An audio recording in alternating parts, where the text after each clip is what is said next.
the word sustainability. What does that mean to you? Could we walk away and this program continues flourishing? Like it actually sustains. While it's great to be drilling wells and giving people clean water, at least 38% are broken, and it is $400 million. Oh, wow. It was a systematic failure. I'm really passionate about this idea of building an organization of people who are really sophisticated, create jobs such as training people to be well mechanics so that they have income and dignity, and they're also solving a problem socially for their communities.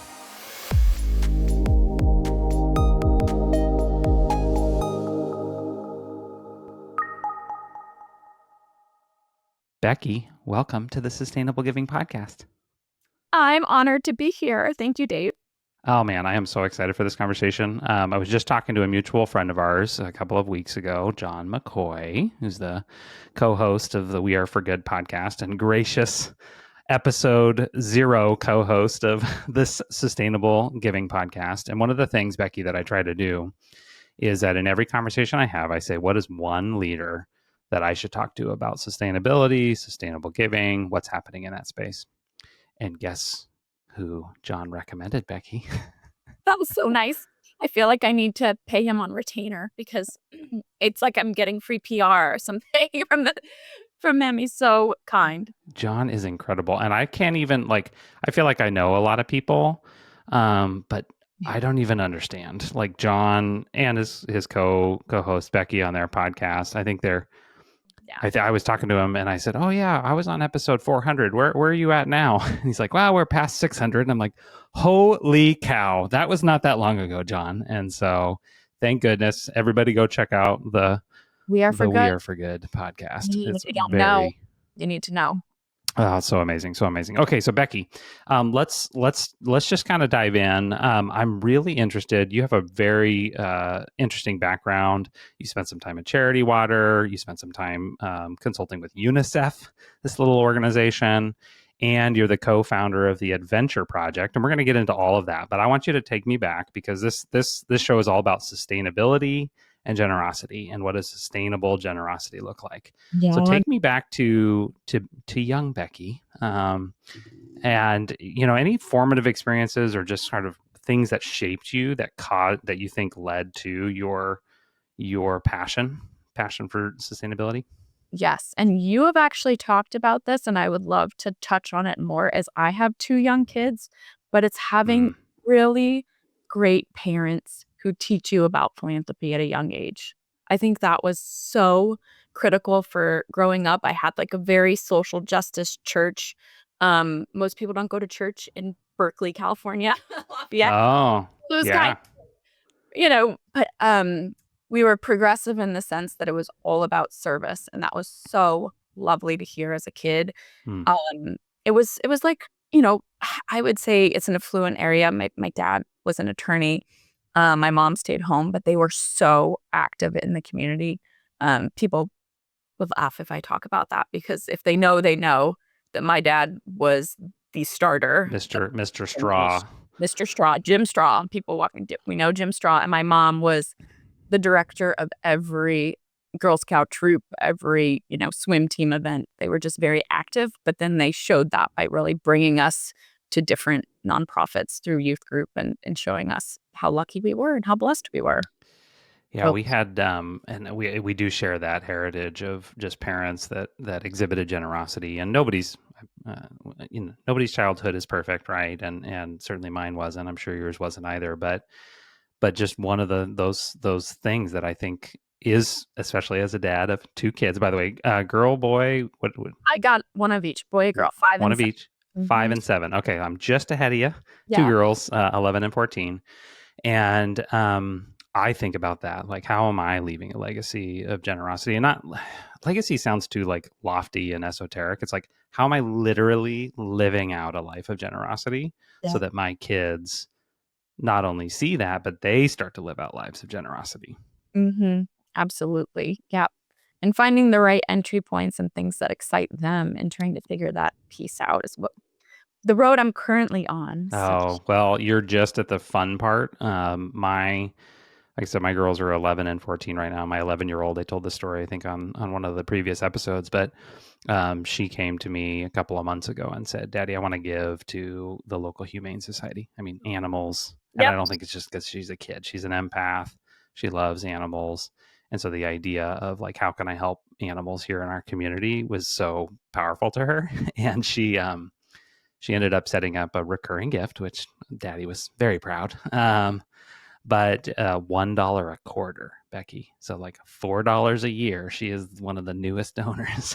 So thank you, Kids Up Humane, for Yeah. taking my daughter's quarterly $1 gift. Yeah. Sorry about those credit card fees. Yeah, I know. I was like, there's no way they're going to take this donation amount, but God bless them, they did it.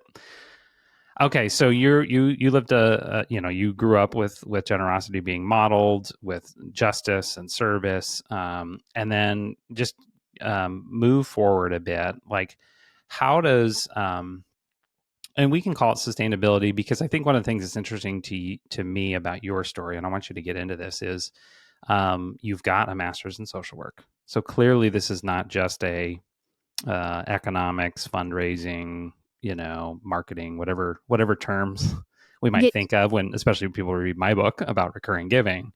Why is that so important to you? Getting that degree? Is that what you're asking? Yeah, Or? just that through. It just seems like there's a through line, and maybe I'm mistaken, but there's a through line of this kind of sustainability, of health, of Yep. of kind of holistic view of things. Yeah, absolutely. And I know I've always kind of been a competitive person. I was a competitive swimmer, went to Okay. college swimming, that sort of thing.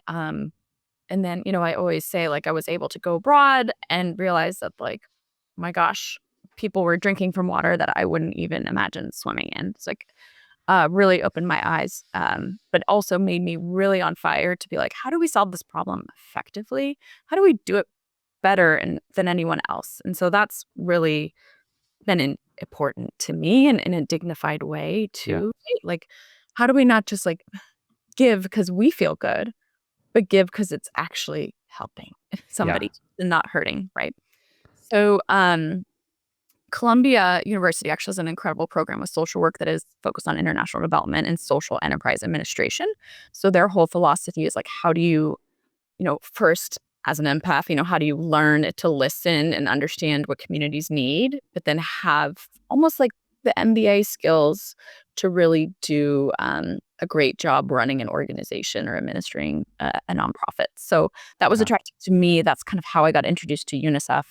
I always wanted to go to kind of macro thinking of how do we solve these problems structurally. That was really exciting to me. Well, and part of your background, I mean, you were, I think it was, if I remember correctly, you were employee number 3 at this little charity a number of years ago called Charity Water. Me? Which, if you've read the book, you've at least got through chapter 1, where I talk about the first line of the book is January 1st was the worst day of the year, and that's a quote from Scott Harrison, the founder of Charity Water. And so you were there at the ground floor. I mean, before it was cool, Becky. Literally ground floor, like you're bumming off of someone's apartment. And Yeah, so no office. We're just in an apartment on a couch or whatever. Is that what I remember? I didn't have the couch. I sat on the Oh, you floor. didn't get the couch. Oh, okay, yes. By employee number 3, the couch cushions were filled. When I first started, just coming from an internship at UNICEF, I was so desperate and excited to raise awareness for the water crisis. That's where I was stationed, Oh was my the Division gosh. of Water and Sanitation. And so my supervisor was nice enough to say, I'm going to get you a job. And so anytime anyone walked into her office, she would say, but have you met my intern, Becky? It was so Oh, gracious, what a so gracious, lovely. what a model. I know. And somebody said, I don't have a job for you, but I'm meeting this guy, Scott Harrison, tomorrow at a diner. Do you want to just crash it? And I said, sure. And I did. So, yeah, jumped on the That's subway incredible. and the By the range. way, I hope to find, and I hope every leader can find people like you, when they, in that early stage where you like are fired up about the mission. I mean, you were fired up about the mission of water. I didn't know that. I thought the story went the other way around. I thought UNICEF was after, although it sounds like it may have been before and after. Yeah. No, I was there for a year and Scott wouldn't take a call with me because he said, I don't want UN people. I want like fresh perspective people. Oh, right. We had to meet a board member and let myself volunteer on the floor for the summer. So I'd like babysit Yeah. at night, sit on the floor during the Yeah. day, until about like August, September when I finally came on board. Well, I hope this, and leaders who are listening to this, I think can relate, especially if you've been in your career for some time. They're just people. It's so much. I don't know if it's more fun, more effective, maybe, when you have particularly younger people, and that's a relative term, but younger people that are really fired up about the cause. They have the raw sort of passion, and maybe even some of the raw talent. Maybe it's unformed, and it has some development to go. But I think every mission needs that, especially missions once they get to be a little bit more mature, where it can be easier to be more kind of, I don't know what the word is, less innovative, we'll call it that way. And so that's really cool.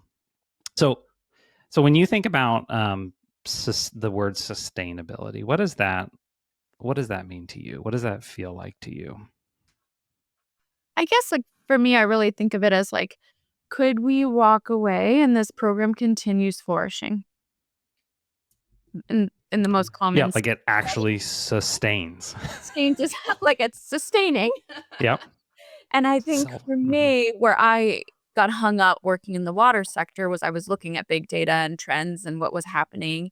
And I was spending a third of my time in Africa and realizing that, while it's great to be drilling wells and giving people clean water, that a major challenge was a third of them were breaking within 2 years. So the Gates Foundation during this time came out with this huge comprehensive study that just showed that, yep, at least 38% are broken, and it is, like $400 million. And so to me, that 400 million to like fix them kind of a deal or what?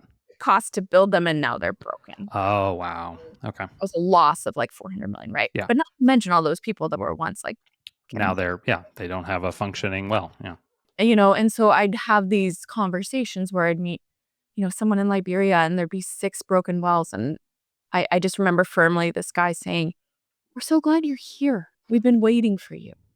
And the well's Hmm. broken, and it just was like, "Ooh, gosh," and I'm not saying the charity water is the problem, I'm saying it was like a sector-wide problem, right? It Yeah. was like local partners drilling wells, they get more funding to drill another one.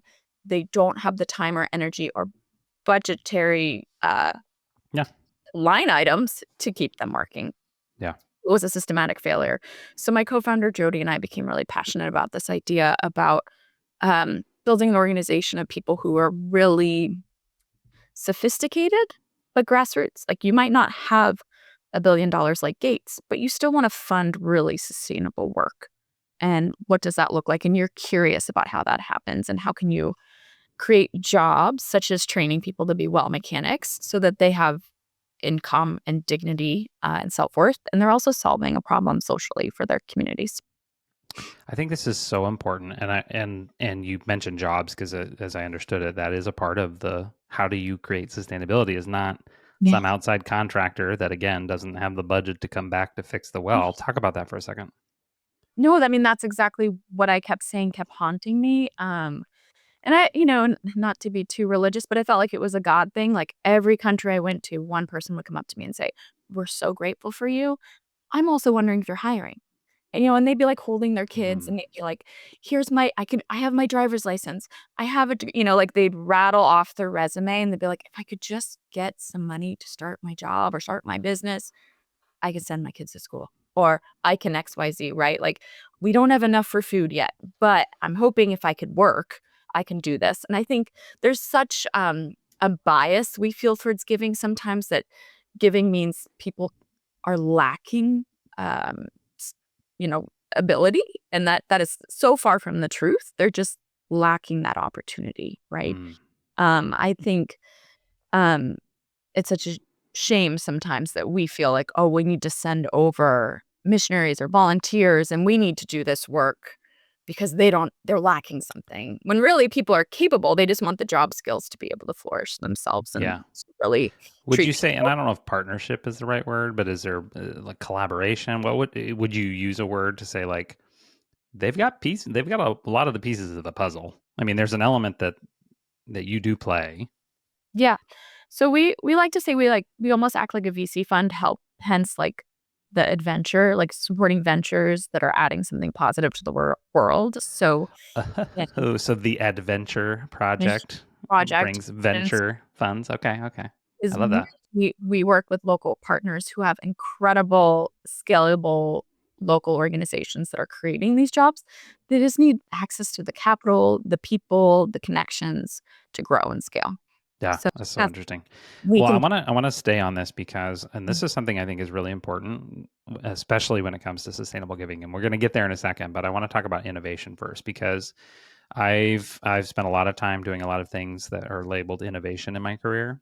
yeah. And the thing that drives me nuts, both about my own, candidly, sometimes track record, but also innovation in general. And I had a friend of this mine say this. He's very well connected in the nonprofit NGO space, and he said, "Dave, the innovation lasts as long as the grant funding."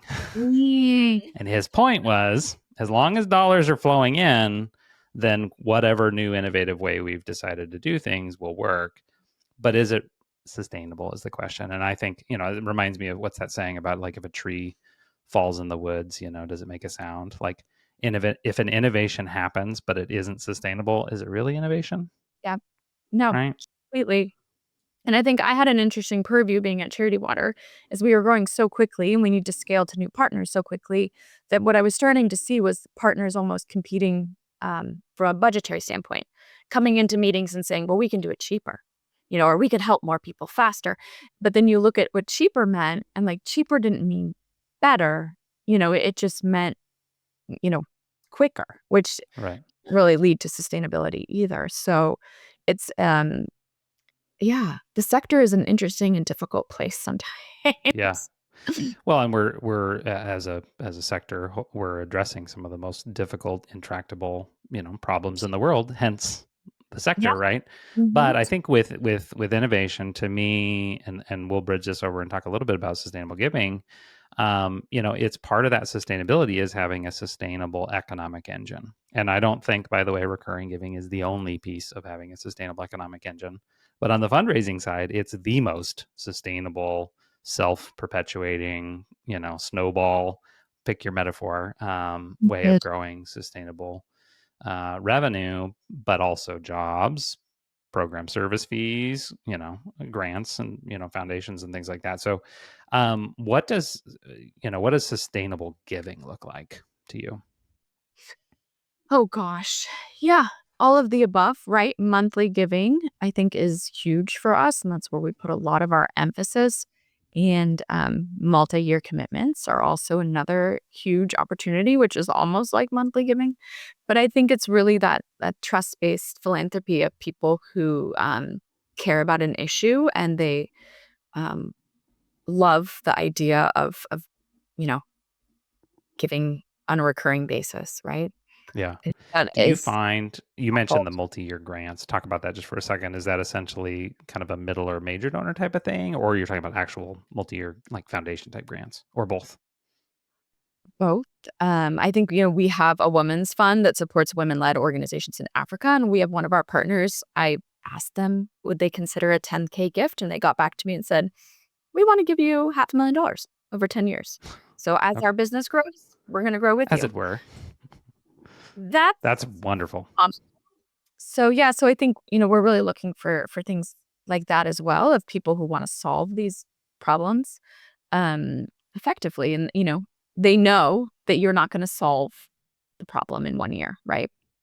To your point about like, how long does the grant last? Yeah. Well, and I've said this before, but even looking at Charity Water, if you would have told me that Charity Water would be able to raise resilient recurring giving to the level that they have, I just wouldn't have believed you until, and this is the key thing, and the reason I wrote the book is this thing over the last decade plus that has developed that is we call the subscription economy, right? And people started to get much more used to giving to philanthropy on a recurring basis, whether that was their church as one of the first lines, but also um, charities outside of the norm, right? The normal recurring giving charities for 100 years in our country, actually 200 years, is the idea of one-to-one, kind of sponsorship or membership, which are both wonderful. But the problem is most organizations, Charity Water, the Adventure Project included, don't fit into one of those first two categories. And so if you can't pair up donors with beneficiaries, how can you raise resilient recurring giving? So I would love to just let's dive in. This podcast is about getting real. It's like let's talk about recurring giving at the Adventure Project. How's it going? What do you wish you knew about sustainable giving regarding the organization? And let's go from there. Yeah. Well, and to clarify, like Charity Water didn't launch it from day one. I wasn't there then. And so There. we're at Charity Water when we launched the spring. But I did meet with Scott because we had launched recurring giving, and he was like, I need to ask you some questions. We're going to do something similar. And I mean, of course, he does it better than anybody else. That's just who he is. He's a remarkable marketer. And so I think, if there's anyone that could have done it, it was him. And I think they do a phenomenal job of putting people at the center of their giving and making them feel so joyful about giving that really, I think, resonates with a lot of people. And, it's fun to be a member of the spring. I think they touch on all of the marketing funnel things as you will. But I would say we're still growing our monthly giving program actively. I think one of the things that's been a challenge with small organizations is you feel like pressed for time. Like your book does a great job of arguing like you need to have a dedicated person. Like you should have somebody thinking about recurring revenue because it's such a long tail approach and sustainable place to grow. But when you're small and your team, you have 5 people, you're kind of trying to find that balance of time while also putting out fires. So, I think we still wish we had started earlier and continued growing. We have about 400 members right now, but they bring in over $250,000 a year with an extremely low attrition rate, which has been really lovely. So I think we're working in close part right now. How do we expand? Right. Potential. Well, and it reminds me of the early kind of the mid 2000s, with digital giving when people were just getting comfortable with giving online. That was a thing at one point. And we just started to see some natural growth, not because certain charities had really great strategies for digital giving. It's just because people are more comfortable and they're going to start choosing that option more. And I do think that is happening with recurring giving organizations. If you have a good checkbox, a tab on your website, I always say recurring giving is not a checkbox on your website, but make sure you have one of those. Because it turns out if people can't give on a recurring basis, they're not going to choose to. And so you see some natural early growth, and I think this is exciting, especially for the smaller charities, because, you mentioned a dedicated person. I would say it's more a person that feels responsible for it, right? Because the reality is, I have clients that have millions of dollars coming in on online or in recurring giving, and they don't have a dedicated person, which is a different conversation, right? Than where you're at. But the thing that I always like to look at is where were you last year and where were you the year before? And how can you compare yourself to yourself?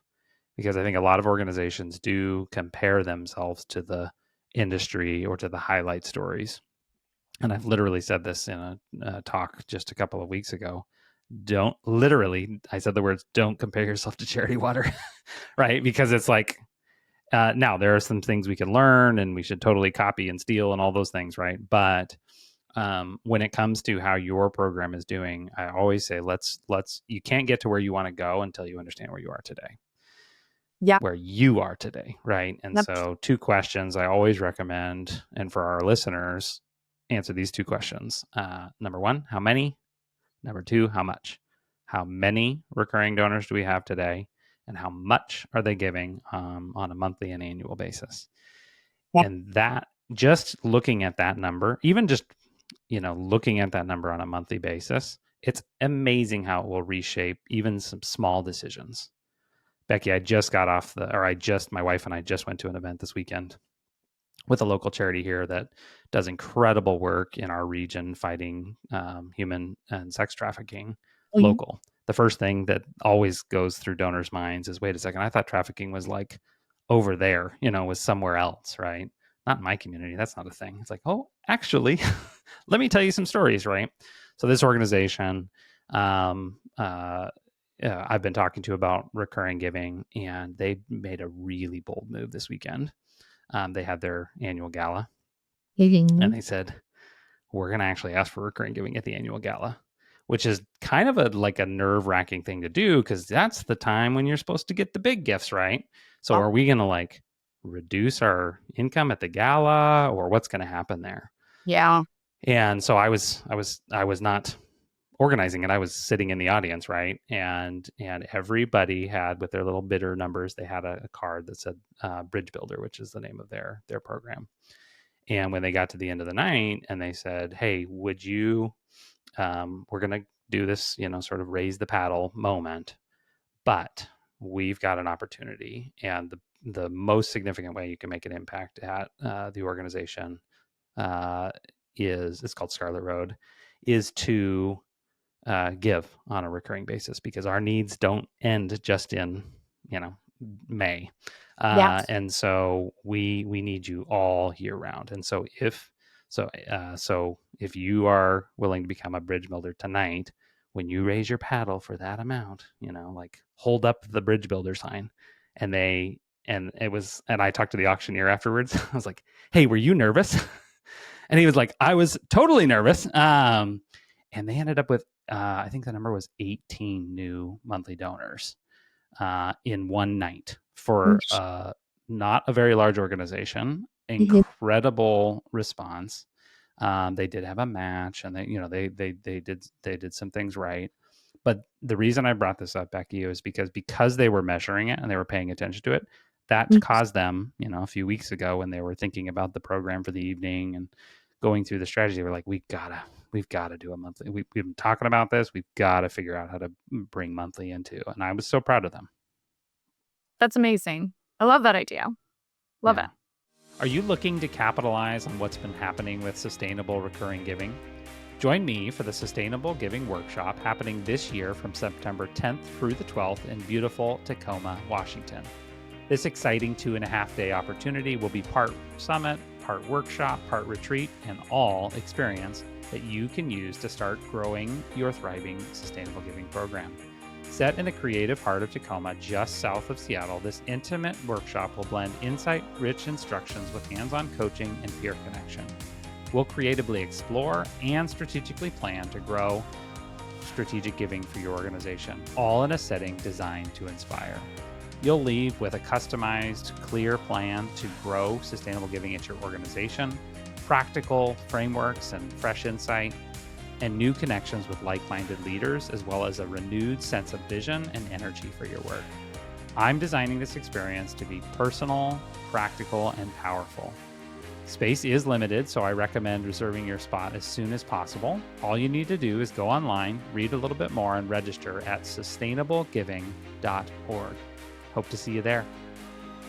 Okay, so we've talked about the adventure project, but just take me back and give me kind of the origin story. Like, what led to it? What do you do today? Help our listeners understand that. Yeah, no, that's a great question. Like I said, it really started just being at Charity Water, where I was working on water projects and realizing that, often there's so many donors who love to fix problems. I think it's in our nature, right? And I don't know. I don't know if it's part of the attention economy, but people love to rally behind something, right? Like, oh, I'll build a well, and then that will solve the problem. Or I'll we'll buy a community an ambulance, and that will solve the problem. Like, people like stuff, but often that stuff doesn't end up creating long-term impact. There's stories of ambulances in Ethiopia, but no gas station nearby. Right. Oh, that's a problem. Shoot, who's buying the gas? We didn't think about that either. So I think we kind of have this short-term empathy or moment that we love solving problems. And I think, there is a generosity crisis, but I think it also stems from we actually love giving. Americans are some of the most philanthropic people around. And I think it really could be several factors as to why giving is decreasing in households that, I'm sure an economist can probably weigh more into. But I think, and I'm just giving my own opinion, I think as nonprofits, we're not doing a great job about talking about the impact and talking about more sophisticated ways of how people's giving is changing. Oftentimes we're on emails just asking people for money over and over again because it's working, and I think really we're at an inflection point where we really need to start seeing people step up and say, I'm really going to give you, a great reason to give. And let me tell you a story about why, and have some great data that backs that up. Because I think we're inundated with so much information right now. And you've touched on this, but it is really hard to get people's attention. And I think I call it survival mode. I think now that I'm a mom, I'm like, I'm in survival mode where I'm just Yeah. trying to survive. And hence why recurring giving is great, because I know I can give monthly. And, that's how we do all of our giving, because then it's like, we're here with you. We're checking in with you. But back to your question about, why we started exactly was mainly that reason. With water, we were seeing that there were so many things that could be fixed. It's a lot cheaper to fix a well, more cost effective. You end up giving people jobs. And so we really looked at the sector wide, like what are some of the most cost effective ways we could lift people out of poverty by helping to reduce child and infant mortality. So that's everything from training women to become community healthcare workers so that they earn a living while, doing prenatal visits with pregnant moms, and to helping farmers grow more food so that they start selling food, in the neighborhood market. And, also clean cook stoves, which are like the raddest invention What ever. is I love cooking. What's a clean cook stove? Oh my gosh. Okay. So clean cook stoves are the largest, yet least well known killers of women and children in the world today. So Oh, there are billions of people that cook over open fires. Three stone fires is what they're called, okay. every day, 3 meals a day. And so women, and primarily their babies strapped to their backs, are breathing in about 2 packs of cigarettes worth of smoke. So that is causing pneumonia and respiratory Wow. illness, which is the Yeah. leading cause of death for women and a lot of infants who die of pneumonia. Mm. So you can make an affordable, locally made insulated stove out of, primarily clay, and then wrapped in insulated aluminum, and it cooks food faster and saves those families half as much charcoal or fuel. So the families traditionally might have been spending 40 to 50% of their income just on firewood to cook their food with, because that's a necessity. So people don't buy them for the health reasons. They're buying them because it's saving so much money to have a stove source. So they can be made locally. They're affordable, phenomenal ways. Each one reduces 1 ton of carbon from the atmosphere by having a Hmm. family use one. So huge social climate benefit while also creating local jobs. So we've been helping start charcoal efficient stove workshops. That's awesome. That I just can't get away from the fact that so much of the adventure project is built on the foundations of sustainability. Like, what does sustainable economic impact look like? Mm. How can we actually not just dig and build wells, but actually equip, the locals to actually fix them, create economic impact? This clean, stove piece. It's just I can't help but see the parallels between, like, I don't know what you call it, but it's like the sustainer program, right? Just because like your gift is going into a sustainable model. Yeah, absolutely. So we've structured it, our collective, we call them our collective monthly giving community, so that every month they're supporting a new local organization. So we're really trying to bring them along and explain where their giving goes and how it's creating an impact each month, and what country and what program it's about. That's so cool. And you remind me, I wrote a post, and this was probably a year or two ago, in the Wave Report, which is the weekly column I write on No. innovation and trend spotting. And I'll see if I can find it and we can put it in the show notes. But it's basically something to the effect of, what's your one thing? Mm. And I think with a lot of organizations, they think, well, but I can't. What do you mean, just one thing?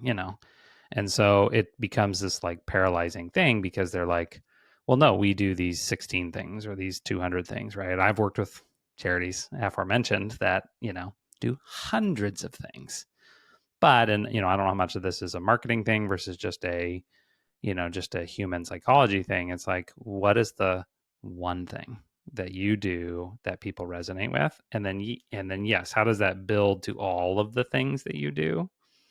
Without being too generic, right? No, we do, like, for example, Imago Consulting. Like, what I love that we do at Imago Consulting is sustainable innovation.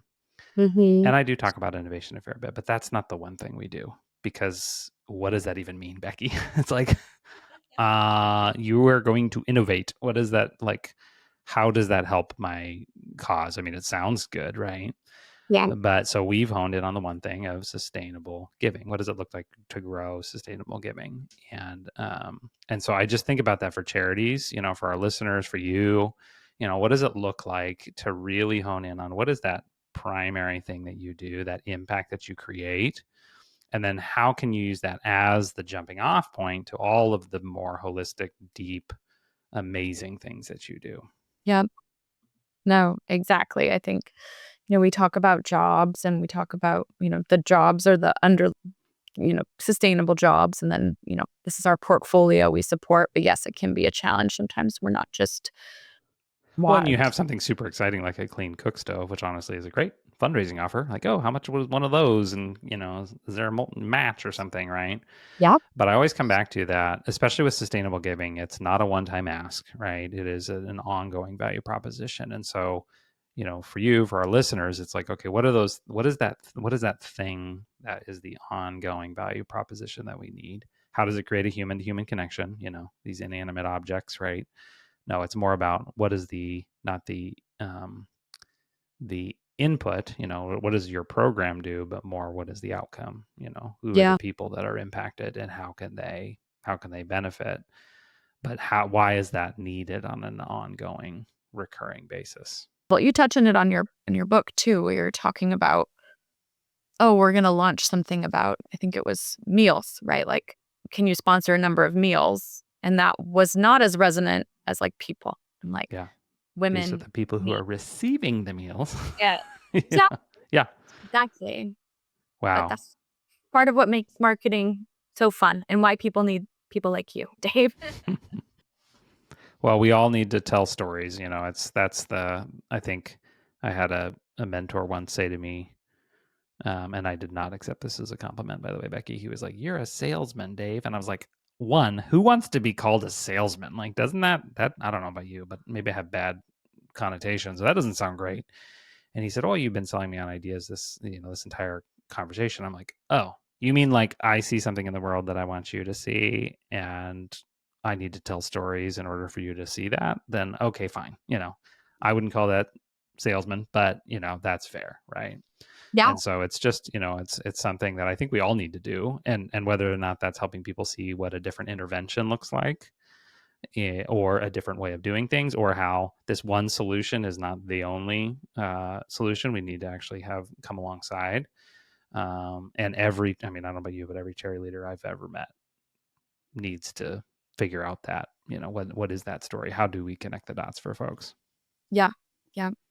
And the passion for it, right? And understanding they see something that's really working and they're going to go out of their way to make sure other people know about it. Yeah. Yeah. Well, this is so fun, Becky. I want to end. I always like doing I call it kind of a choose your own adventure question. Perfect for me. So we're going to make it blind. So what I want to do is I want to ask you to give me a number between 1 and 5, Okay. and then we'll end with this question. So Mm, what's your number? what 3? Which door? Oh, 3. Mm. Okay.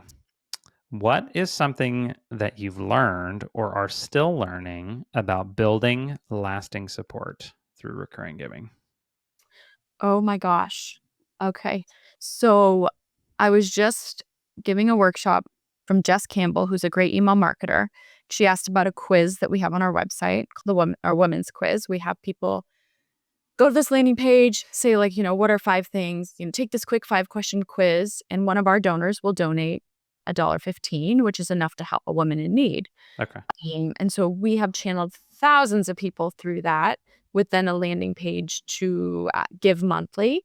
And so in doing that, just last week, we crunched the numbers and realized that it's brought in $40,000 just from Whoa. people going through and taking And that then quick making the decision kind of mostly probably on the spot, right?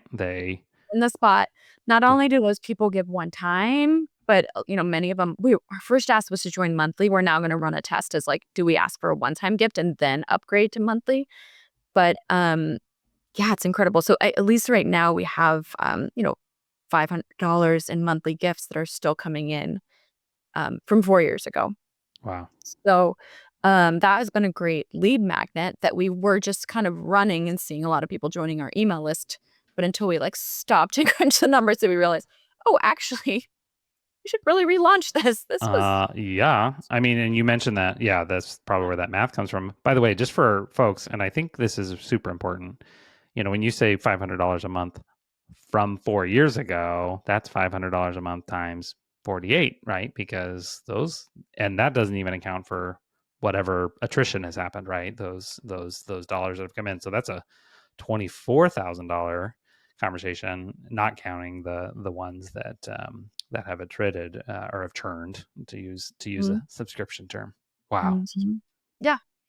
So I think for me, it's like the continuous learning, and also we're trying to be better about attribution and multi-channel attribution, and just it's hard for a small charity, but really trying to hone in on like where our donors coming from, and then how can we replicate that. My two things. Number one, yeah, digital has created more data than ever before, and it's less attributable than ever before. So welcome to the club. It gets messes us up. So yeah. But at the end of the day, and this is something I learned from a friend named Rory Starks years ago. He said, Dave, I said, like, kind of what's your secret to success? He was at multiple organizations. He was at World Vision. He was at Food for the Hungry, helped really build them in the seasons that he was there. And he said, Dave, I just try to find out what works. And then I just do more of that. And I was like, really? Like, that sounds so simple, like almost dumb simple, like, really? But that we get all caught up in the like, well, what's the calculus here? It's like, is it working? Let's do more of that. Well, yeah, and just another plug for sustained giving is that, oftentimes people go, oh, well, they're just joining at $20, but then when they stop and look at their ARR, they're like, oh, or the lifetime value, oh, actually, this is a multi-million-dollar campaign that I didn't even know was happening on the website. Absolutely. And that's what I do. Every time I do the math, you say, oh, we got 18 donors that night. Okay, well, how many? What's the long term? What's the year one value? That's immediate impact. And then what's the long-term value? And long-term value, by the way, is tricky for organizations. I write about it in the book. It's single-handedly the most important metric in all of fundraising, I would argue, not just sustainable giving, but it's also the least utilized and most misunderstood metric in all of fundraising. And so I've got an entire chapter on how to calculate it. Short version for our listeners is 60 months. And because lifetime value, people use that term, but technically you can't really figure that out. And especially, do you have 20 years of data? Most people don't. So I do long-term value. And if you don't know your long-term value, try to figure it out. But the cheat code is just take your average recurring gift and multiply it by 40 to 45 is usually like, as my history teacher used to say, horseshoes and hand grenades. And I was like, what does that even mean? I'm like, oh, I think you just mean close. Like, oh, it's close enough, because you can totally get in that kind of analysis paralysis. Like, well, but I don't know whether it's a $1,700 long-term value or a $2,200 long-term value. Both of those are significantly bigger numbers than your single gift long-term value. So you pick the middle, like divide it by 2, kind of a deal, and make decisions. But that is so good to hear. And by the way, I love the fact that you've kind of gone back and looked at that, because that form's been around for years, it sounds like. Yeah. So it's like, how do we do more of that? And what are some variations we can do on that? And that's great. Yeah. It is good. It is. Yeah. Mm-hmm. It's some of the things that we're thinking about and looking at is what is actually working, right? So yeah, so good.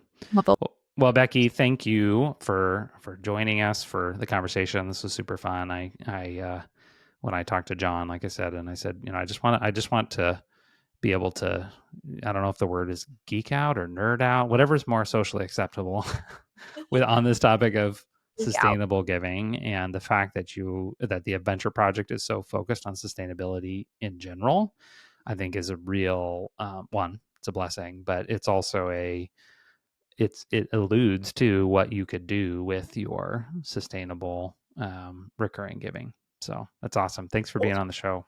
Thank you for having me. I'm glad to be here. Yeah. For folks that are looking for the Adventure Project, where would you recommend they go? They can go to theadventureproject.org. If they want to check out the quiz, it's adventureproject.org/women's-quiz.